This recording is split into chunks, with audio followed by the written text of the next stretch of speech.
So you've seen the front nine coverage. Well, guess what?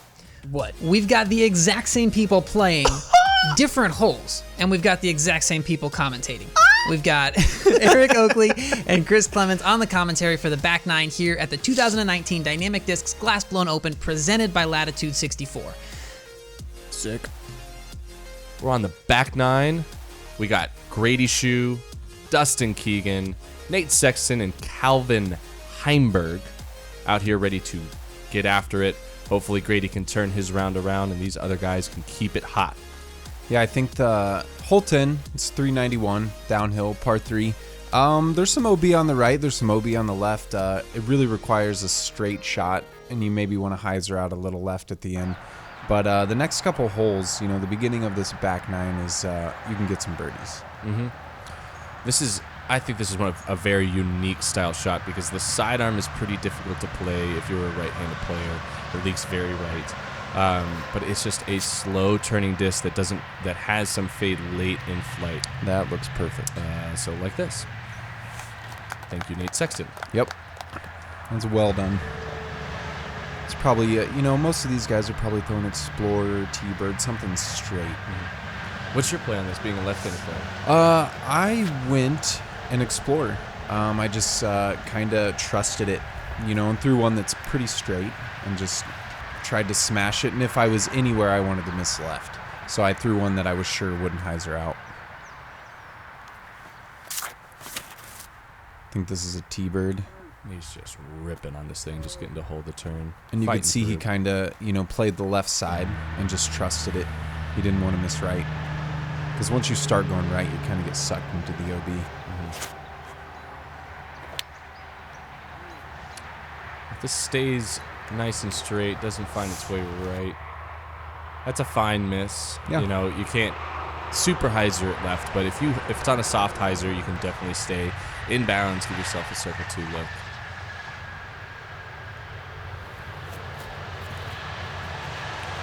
He's running it. It's kind of uphill behind the basket, so you can kind of do that on this hole, which is nice. It's good to have that backboard. Grady's putting straight at the OB, so. Ooh, wow. Great putt, dude. Yeah, that was nice. Man, that was probably, what, 50, 60 feet? Comfortably, man. That was great. He made that look easy. It's a good way to start his back nine. Yeah. Start the fight. It's the second time Calvin's done that. Just a little too much pop on it. Mm-hmm. But if you miss high, it always has a chance of going in. You know, if you miss low, it's never going to go in.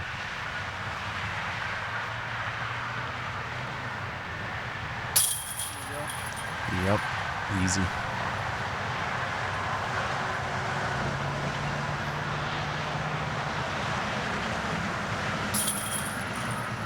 Seems like Nate's warming up a little bit. Yeah, he's definitely feeling it. Caught fire towards the end of that front nine, and now we're seeing what that can do. That momentum. Ricky Wysocki talks about momentum all the time. So if you can get the ball rolling, you can really get in a rhythm out here and just execute and find yourself gaining strokes on the field. Yeah, we have a 400-foot hole 11, and it's pretty basic, just hyzered out there as a righty. Oh, what's up, Fox? Wow. Fox 11. I've seen pictures of this fox, and I think it has babies out there running around. That's crazy. Yeah. But these guys are just going to throw hyzers. You kind of want to, you know, maybe go straight at that evergreen and just let it come in. You know, the miss is right, you know, by that big tree. It's kind of a good aiming point. Nate he crushed that. Putting a move on that thing. Get in. No. Stop. Oh. That's a tough break. Nate crushed that. He did not want to end up short left. That's the only miss that you can really make on this hole, and that's a pretty easy thing to do. I think this is a Warhorse, and this is the one I actually gave Grady. That thing it's a beefcake. Mm-hmm. So it's a good hole, or good disc for this hole. So I would imagine you're going the sidearm play. Yes. Yep. I watched Zach Melton throw the hyzer over the OB to the left. Do a real high spike hyzer and absolutely park this basket. So it's like it's cool to see that, you know, I would say that this is not that that big of a lefty course. I think there's a lot more right-handed, pretty comfortable hyzer shots in comparison to what you have for left-handed players. It's not to say that left-handed players can't score out here, but it definitely, I don't know. I think we do have that little bit of favor, just like comfortable hyzers on the long holes. I feel like some of the holes, like especially this one, and you'll see hole 13, they're kind of, they set up well for that righty hyzer. But I think some of the new changes, especially hole 9, that woods hole, that's pretty good for lefties. Definitely. So I think that EMAC, he's definitely looked at it and approached it in a way that he's trying to even it out and make it to where you kind of got to throw a bunch of different shots.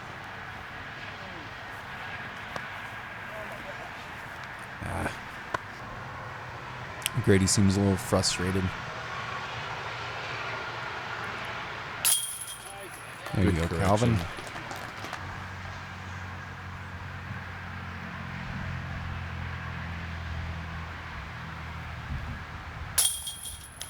Dustin, making things look easy. I really do like his putt. Yeah. Like watching him and Zoe putt. I mean, they both putt in daggers, and they just have this smooth, fluid motion when it comes to how they putt. And I would say they putt the same, but you can tell they're out jamming putts. Yeah, you can tell that they enjoy putting. They enjoy practicing it, I'm sure. And so you can tell that by people who are really good at putting. We go hole 12. This is, I'd say this is kind of a lefty hyzer. This one's nice. It's kind of reverse of the last hole. And you have OB on the left, that fairway kind of right there. And then OB on the right. There is a big righty hyzer if you want to get risky. But those trees kind of block that coming in. So I think most people are going to go, kind of a slight turnover right at that big evergreen and try to jam it up in there. It's just like that. Just needs a little bit of turn. I did see this quite a bit, people not getting over enough on it, and they would leak right into that tree, which that's kind of why that tree is there, to catch those shots that you're not throwing well enough. Yeah, I really, really just look for the big sidearm that we'll probably see from Nate here shortly. Brady's going, okay, he's going up the gut. I thought he might go big hyzer. Yeah, I think this whole, you look at it and you're like, this isn't so hard. But, if you flip your disc over too much, you're going OB right. And so you can tell that people don't want to do that. I feel like Nate's going to go the big hyzer here around that tree. And that's out of bounds the entire way. Just taking the big tree out of the equation and almost dunking it. So that's how you throw that shot. Okay. All right. It's a pretty comfortable sidearm if you have the power. And I think that some of these players, thought at 312. Right. Oh, they could reach that. But it is big. It's slightly uphill. That tree sticks out quite a ways. It does. It does. Usually a 312-foot shot, I'm probably throwing a Felon, but I was throwing enforcers here just because I wanted to go deep. There's no danger deep. Ooh, that was a good run. Low ceiling, tough to hit. I watched Simon throw probably the perfect flex shot. I watched that dude control. He's good at those. God, he's really good at those. And then it's you can tell he's been playing with the disc for basically ever. So yeah, good too for Nate, making that look easy, getting that stroke back from the last hole. Yeah. Well, a 3 on this one is exactly where you probably want to be. This whole average just under par, 2.85. So there were plenty of birdies, but very few bogeys. So that's pretty average for a par 3 and what we want to see. Yeah. Yeah, I think this hole, I'm pretty sure this is the same hole we played last year, same tee pad and everything. This one I feel like is a little uphill, so it plays long. It plays well over 400, I feel like. And if you want to get close, if you want to get inside of 20 feet on this hole, you have to go over OB the entire way. I don't think I've ever seen anybody throw something nice and straight and park this basket. I don't even know if it's doable because there's some low hanging limbs. Yeah. So this is the shot that you're going to see, and this is probably going to end up 30, 35 left. And so that's a good spot. You give yourself a run, and so he's probably happy with that.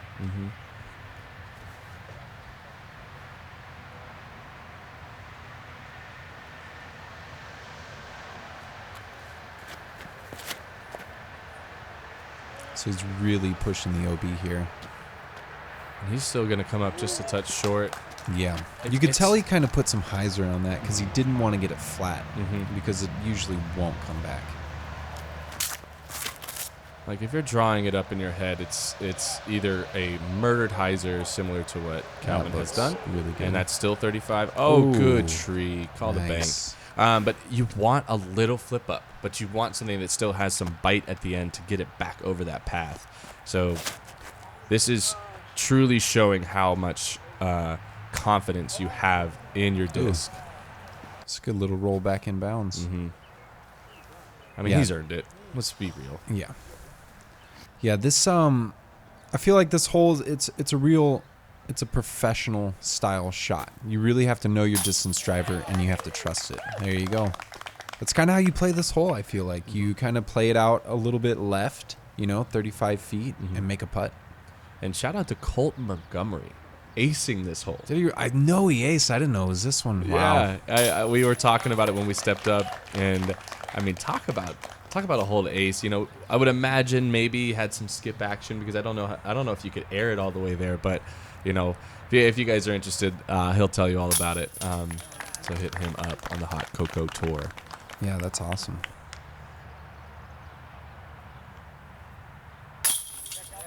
There you go, Calvin. After that he's rolling. Yeah, got that tree kick. That's good. We're on to hole 14, downhill par 4. We were talking with some of the camera guys, and this might be one of the most picturesque holes on the course. Like the opening has 4 different routes you can throw. Yep. It's downhill. It's got this beautiful big tree. The rock wall on the left, and the OB pulls in nice and tight on both sides towards the green. And it's just I love this. You have so many options to throw. You could throw rollers, sidearms, backhands. You can do it all. I feel like that's kind of what makes a good hole. And again, you have it being a par 4, you can get aggressive off the tee shot. Kind of look like Nate was going aggressive there, so he would have an easier second shot into the green.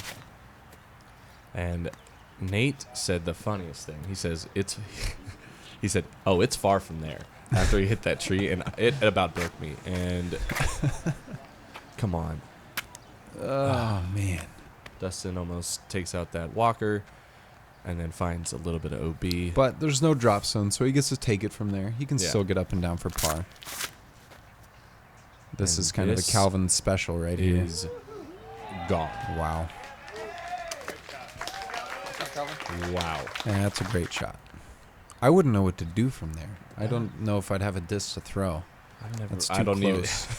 I don't know if I've ever thrown a disc that far. Yeah. Or anybody really has. Looks like the Raider again. And that's kind of you're going to see this play a lot. It's kind of the hyzer through there. And so, on your second shot, it gives you an option. You can go backhand by the OB fence on the right, or you can go under the trees left. And you're going to see Nate going under the trees left here. From a long ways. And so he's throwing right at out of bounds. Thanks. That's good. Oh, yeah, he was early. But, yeah, you'll see on his next shot. I think Grady's going to be going right side, going the hyzer and hyzering it in right at the bucket. He's throwing that warhorse again. No way. That looked so good, too. It just didn't want to stay I asked him how good that warhorse was flying, and he told me it gets straight sometimes, and I didn't believe him, but now I have picture evidence. Well, we will go ahead and say that Grady throws the disc very hard. And he throws kind of like he comes over the top of it. He doesn't. He does throw hyzer flips, but on that shot he was coming over the top. Was he? Yeah. That's a great shot. Dustin. Well done, man. That's how you draw it up, even if you go OB. But if he would have stayed in bounds, he's looking at a really comfortable birdie. So I don't think his game plan is going to change too much. And this whole last year, eagled, throwing that forehand shot like that. And that's, God, watching Sexton play, he hits early, throws a great second shot, throws a great third shot, and he's getting his par. Vinny with the longest drive is going to stay OB. Is going to have a rough chance at his par now. And that's the danger, on that left side. You really got to come in under those branches, skip it up to the bucket. Man. Vinny told me about this, but I didn't believe him because I saw his drive. And so you see that, even though, Vinny threw very far and had the easiest upshot of the bunch. He didn't throw a good one and, threw it OB, and the strokes added up a little bit. And Sexton went early off the tee, but he, played smart golf and executed his shots. I do appreciate that about the country club and what we get to do out here is you have to be throwing the disc constantly well to score. Yeah. Yeah, and you can throw OB on your drive like Dustin did, but you can still buckle down and you can still get your par. And I think that's a good hole. Mm-hmm. So this is a par 3, 438 feet. It plays a little downhill. You see that right fairway that's brown. That is OB. And so you're going to see a lot of guys throwing big hyzers over that and swinging in. I'd say this hole, it probably plays about 410 or so. Just because it's downhill. But yeah, these guys are definitely looking to birdie this hole. If you have the controllable, just I guess we'll call it a crunch hyzer, like this is a very attackable hole. Yeah. And if you do miss, it's a pretty easy 3. Now the only thing that you can do is find OB, have to go to the drop zone. Yeah, it's perfect. And wow, done. He's throwing that orange just really well. If you go to the drop zone, that's when it gets a little difficult, and it sets you back quite a ways. So you just want to be good. That looks throw good. the disc well, like Dustin is doing. Don't hit anything, and on the stretches that they've played the last couple holes, you definitely want to get some birdies because the next couple holes, can be pretty tough. You got the island hole and then 17 super tough, and so you want to get some birdies on this stretch for sure. Totally. I feel like we had the 3-hole stretch of 7, 8, 9 to finish the front 9. Yeah. But we finished 16, 17, 18 on this back where Right. it gets real tough. Yep. It's a little flip for him. Just getting no love. Mm-hmm. It's still a long look though. Mm-hmm. You throwing the big sidearm here? I did, yes. I think I threw a defender and actually got it to like 35 and made the putt. So I was excited about it for sure. Nice. Yeah. That's a good play. I know Zach was he was throwing like a getaway up the gut. Straight at it. Yeah, and it's a really tough hole for lefties if you Yeah. don't have that big sidearm because the left side is very, very guarded. Yes. I mean, I've looked at the big hyzer over OB the entire way, but man, that's a long ways, and that's pretty risky. Mm-hmm. Just give yourself a chance, like you did yesterday, and you're under par. For the weekend so far through 1. Good comeback putt from Dustin Keegan. Vinny getting a good bird, and I would assume Sexton's gonna tap that in for a nice birdie as well. Yeah. I don't want to jinx the man. He may hit his head though. Yeah, watch out. Oh, perfect form from Yep. Nate. Beautiful. Yeah, so we got the island hole here. Infamous. Yeah, hole 16, 383 feet. This is it's one of the longer islands we're ever going to play in disc golf. Mm-hmm. It takes pretty much a full shot with the fairway driver for some guys to get on the island. Mm-hmm. It's tough. I'm lining up an enforcer sidearm in this pretty comfortably because I can just hammer on it and trust that it's going to get there and find the island. And if not, if you miss, you should still be able to take a bogey here. Right. If you go to the drop zone, you say, all right, I'll lay it up, take a 4, go to the next hole. It's not killing you. It doesn't kill your round. It doesn't hurt you. Sit down. Sit down for the man. That's beautiful. Well done, Nathan. Yeah, I feel like there's a little more air. You can kind of see, a little more air for the disc to fly in on the left. So I think, throwing a sidearm is a really good play. Pay the man his money. Wow. That's I when I see people throw backhands at this, I to me it's just not a shot that I even think about, and it's so good because you're not able to throw a pure hyzer. They're throwing these flip up fairways and stuff like that to just get them to land nicely.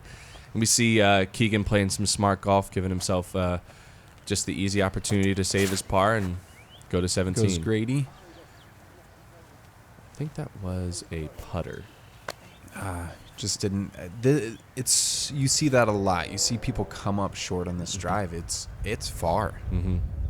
It's almost 400 feet, and it's an island. You know, so you got to throw it. Mm-hmm.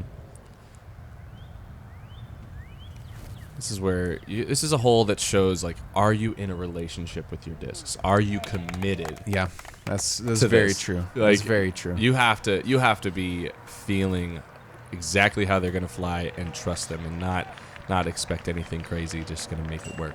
Yeah, for me, I play a pretty conservative game. Kind of like Sexton. He picks his spots, and I feel like on this hole, laying up. I mean, I feel like, you lay up, you still have a 200-foot upshot onto that island, and if it's a little windy, like, that's not the easiest thing to do. You see Dustin here still has a 25-footer. Mm-hmm. The way I looked at it was, if I miss from the island, say I go OB, like, best case is a 5. Right. And if I feel like from the drop zone, it puts you it's as close as you can be, because it's actually the drop zone is placed out of bounds. That it's an easy jump putt approach. Right. Should be able to get up and down and take my bogey. But if I land the island, it's a 2 or a 3. Right. Exactly. So I feel like going for it, is really the play, if you're comfortable with it. Got hole 17 here, 806 feet. This is a new pin location. It's back further right. There's more OB. I feel like it made this hole quite a bit more difficult. It already was pretty difficult. The tee shot's tough. But I think it's a great hole. And this is the play that I personally love. It keeps it away from the OB on the left. And if you... Oh, please, Heiser. Show him. It's got to, right? Yeah. If you can get it up and work itself to the right, it opens up a lot of options. Because if you get closer to the right OB and not actually OB, you can throw hyzers, you can throw sidearms, you can throw straight shots. Your options really open up. But if you're a little short, it kind of puts you in those positions of, what do you do now? How smart are you? What decision are you going to make from this point? Are you going to be smart and play it around the corner for an easy 4?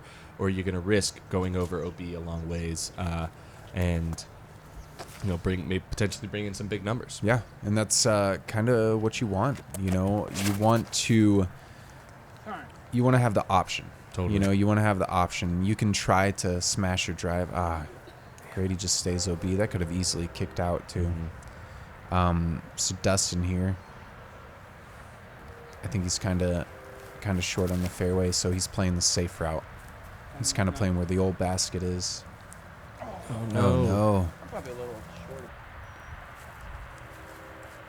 Goes Grady. He's playing kind of the safe route too, throwing the forehand. Leaked out on him a little bit. That's going to be OB as well. Mm-hmm.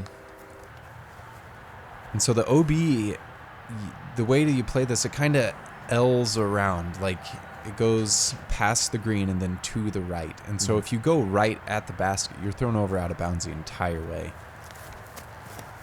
And I think it's a bigger shot. Now you see Sexton. He got to read off of those other 2 guys coming up a little short. And I think he just pumped it. He was trying to take the OB out of the equation. Calvin, he's going for it. So this is the aggressive shot, the shot that you throw if you want to get a 3. Oh, yeah. And he did it very well. He's got himself a chance.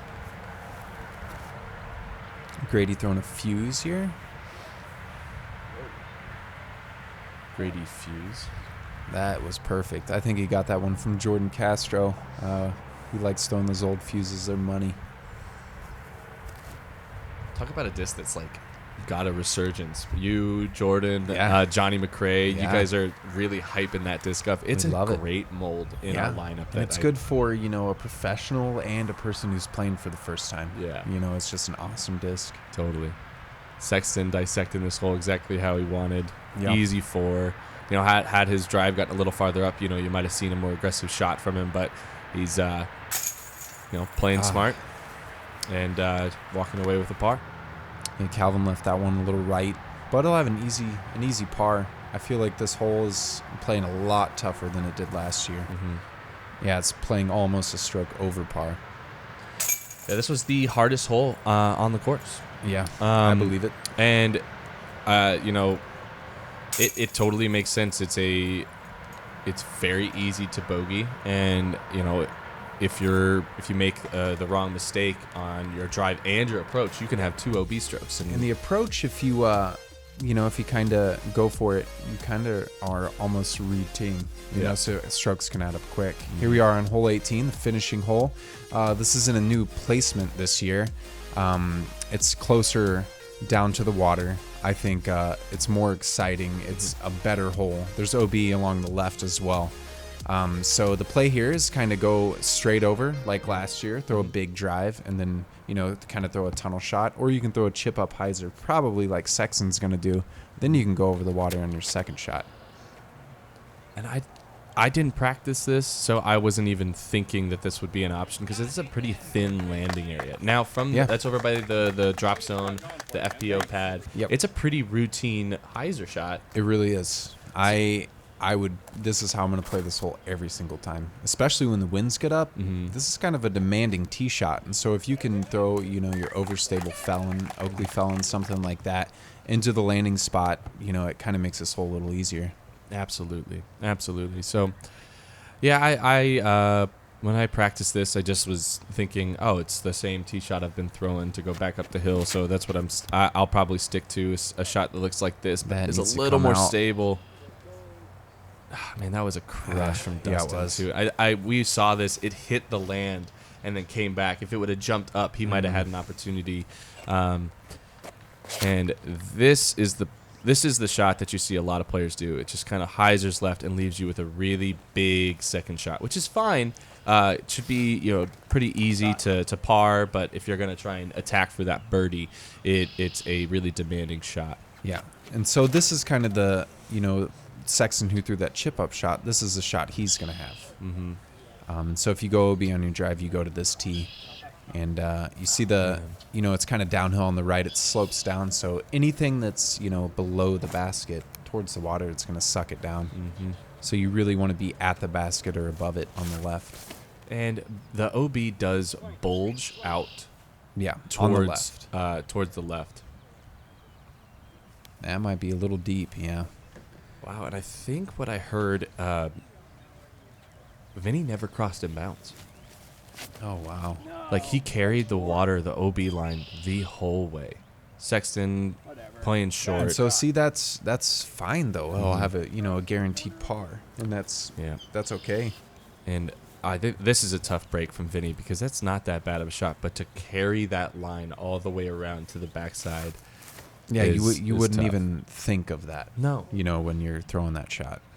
I know he took an overstable disc and was trying to just put himself in play. And now he's got an elevated putt looking at OB. And so this is a shot you have if you go for the big drive off the tee. And you can see it's pretty tight, pretty low. But Grady does well there. I think that was an OptoX Compass. He's just trying to get off this hole with a pretty easy par. We'll see if he decides to run that. Sexton knows he's got a solid round going. Easy par. I think Grady's running this. Do it. Oh, no, don't roll. Don't roll. Stop. That's not the worst roll there. It could have gone down towards the I OB. saw some blow-bys. I saw some basket hits and roll OBs. I saw it. It happens on this hole. Don't. Yeah, I think I had like a 35-footer, and I just decided to lay up for a par because a lot can go wrong on a raised basket like this. Where you want to be. I ended up below the basket and was able to put up at it with some confidence. Just put it high and trust that I'm gonna go to Jamtown. The fun is gonna be when it gets super windy on a basket like this. Oh my goodness! We're supposed to have some breeze on our second round, so that'll be interesting to see later in the day how the scores shape up if it stays. But right now it's looking beautiful. So yeah, the water's glass. That's a great putt. If we get more rounds like this, you're going to see some hot numbers like we saw in this round one. To spoilers, we saw Joel Freeman put up a 11 down, and he's up by 2 over Johnny McRae, who put up a 9. I think there were some other numbers out there that were super solid. We saw a lot of 8s, lots of 7s, Sexton being one of them. Vinny with a 5 is also in a log jam, and it kind of trickles down from there. There's a lot of players who played some solid golf. Yeah. That was exciting, man. We saw some really good shots. Sexton kind of started off a little slow, but he definitely picked it up at the end. That back nine was that back stretch for Sexton was really, really good. Yeah. That's how you want to play some golf. So that's it. Unfortunately, they only have 18 holes out at the country club, so we couldn't bring you any more coverage from the 2019 Dynamic Discs Glass Blown Open presented by Latitude 64. But we can. Oh, that's right. dang it. Tomorrow! That's right. We are doing next day coverage all week here, so make sure you absolutely decimate that subscribe button. Like this video if you did like it, and there's going to be a lot more Glass Blown Open content besides round coverage coming out on the Dynamic Discs channel, so make sure you stay tuned for that. Yep. Yeah. Thanks for watching, everybody. Big shout out to Eric Oakley and Chris Clemens for doing commentary, and we'll see you tomorrow.